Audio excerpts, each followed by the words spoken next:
নমস্কার বন্ধুরা, আমি জয়রাজ খেল গল্প পরিবারে তোমাদের ওয়েলকাম। তো সবাই কেমন আছো? আশা করি সবার আজ ঘুমটা ভালো হয়েছে এবং সবাই খুব ভালো আছো। আমরা আবার world champion, back to back.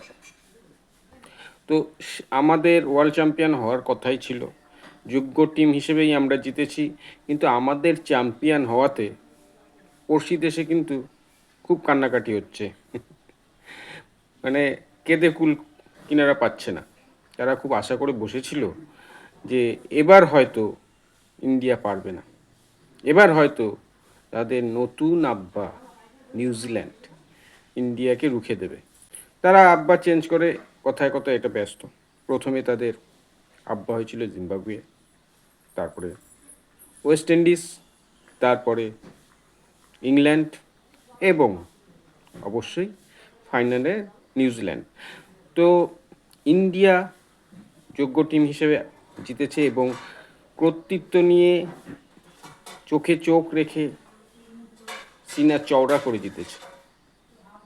মানে ইন্ডিয়া পুরো আউটপ্লে করে দিয়েছে নিউজিল্যান্ডকে। এরকম ফাইনাল সচরাচর কখনোই দেখা যায় না। এত রানের ব্যবধানে টি-20 ক্রিকেটে 96, প্রায় 100 রানের ব্যবধানে ইন্ডিয়া জিতেছে এবং একটা মেসেজ দিয়েছে সারা বিশ্বকে যে আমরা সবসময় রেডি যে কোনো রকমের চ্যালেঞ্জ নিতে। এই যে মিথ ছিল না, সব রেকর্ড এইবার ভেঙে গেছে ইন্ডিয়ার এই জয়ে। সানডেতে ইন্ডিয়া জেতে না, সানডেতে জিতেছে। কোনো টিম ব্যাক টু ব্যাক টি-20 ফাইনাল জেতেনি, ইন্ডিয়া তা করে দেখিয়েছে। হোম গ্রাউন্ডে হোস্টিং কান্ট্রি টি-20 ফাইনাল জেতেনি, ইন্ডিয়া করে দেখিয়েছে।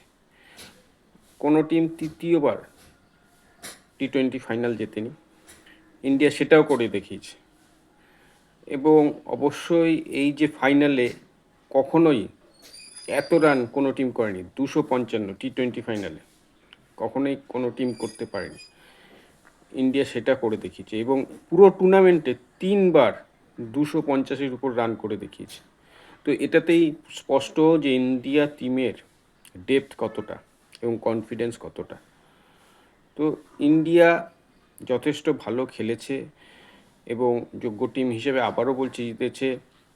আমরা যদি খেলার কথায় বলি, 6 ওভারে যখন 92 রান হয়ে গেছিলো, একটা ভিত করে নিয়েছিল ইন্ডিয়া। একদম মানে বোঝাই যাচ্ছিল যে একটা বড় রানের স্কোর করবে।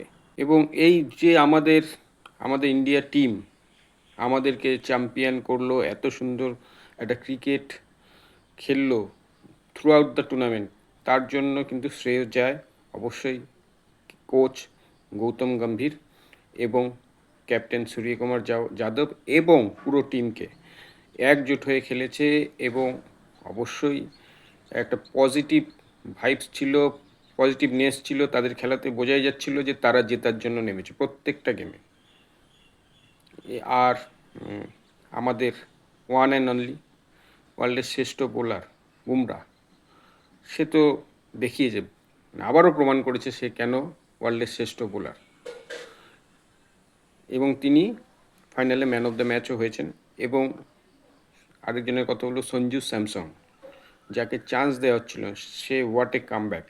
পরপর 3টে ম্যাচে সে নিজের কাঁধে দায়িত্ব নিয়ে নিয়েছিল ইন্ডিয়াকে জেতানোর এবং কী না পারফরমেন্স করলো। সে একার হাতে আমাদের ট্রফিটা তুলে দিল। এরপরে আরেকজনের কথা হলো অভিষেক শর্মা। ফ্লপ হচ্ছিল কিন্তু আস্থা রেখেছিল টিম ম্যানেজমেন্ট এবং আমার মতো অনেকেই ভেবেছিল যে অভিষেক শর্মাকে বসিয়ে একটা কম্বিনেশন চেঞ্জ করা। আমি তো ভেবেছিলাম, সত্যি কথাই। কিন্তু অভিষেক শর্মা আমাকে এবং অনেককেই ভুল প্রমাণ করলো এবং তার জন্য আমি খুব খুশি, আমরা খুব গর্বিত।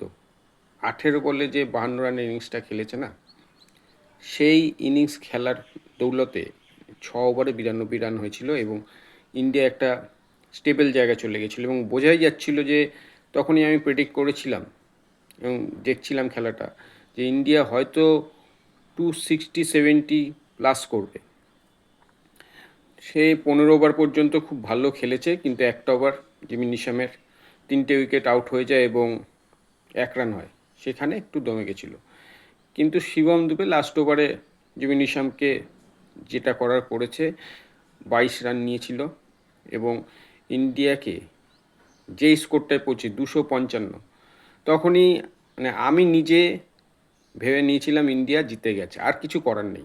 কারণ সবসময় আমি বরাবরই বলে থাকি যে কোনো টুর্নামেন্টের সেমিফাইনাল ফাইনাল যদি টি-20 ক্রিকেটে যদি 200+ রান হয়ে যায় না, অপোনেন্ট টিমের একটা মেন্টাল প্রেশার চলে আসে। আর এখানে তো ফাইনালের মতো খেলা, এত 1 লাখের উপরে দর্শক যারা হোম ক্রাউড ইন্ডিয়াকে সাপোর্ট করছে, চেয়ার করছে সবসময়।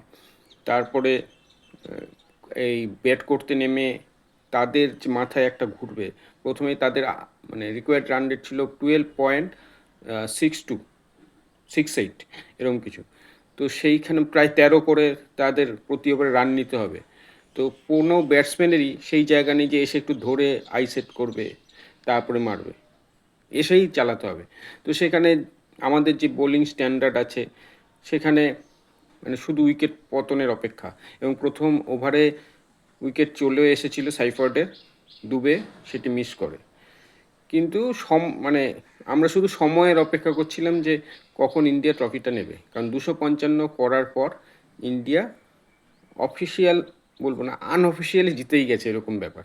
তো যাই হোক, আমরা আবার ওয়ার্ল্ড চ্যাম্পিয়ন এবং গর্বের সাথে বলছি, সারা দুনিয়াকে জানাচ্ছি যে আমরা সবসময় জেতার জন্য খেলি এবং জিতবো। এখন জিতেছি, পরবর্তী টুর্নামেন্টও জিতবো, এরকম কর্তৃত্ব নিয়ে খেলবো, আমাদের সেই ক্ষমতা আছে।